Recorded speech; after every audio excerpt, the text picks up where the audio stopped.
ដល់គោដៅហើយក៏ស្ដាច់នៅលើភ្នំ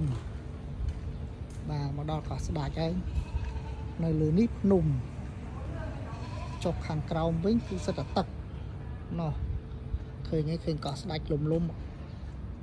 ឆ្លងទៅបន្តិចដល់ហើយណាភ្នំណោះ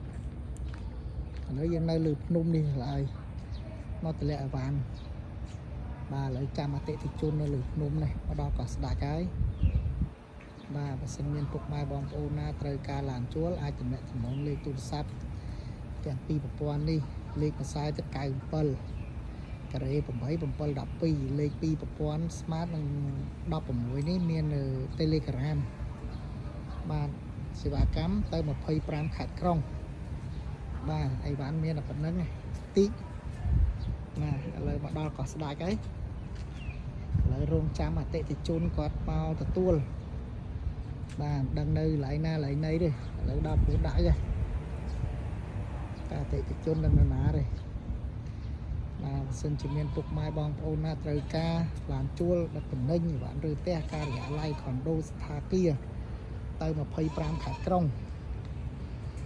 បាទអូចាប់អាតាំងនេះចាប់អូរួញខូចតិចអស់អូចាប់ប្រោយចាំមិនថាកន្លោះលឺសុបផករួញដូចអីហើយចាប់ខូចតាំងមួយទៀតហ៎បាទអរគុណច្រើនសូមជម្រាបលា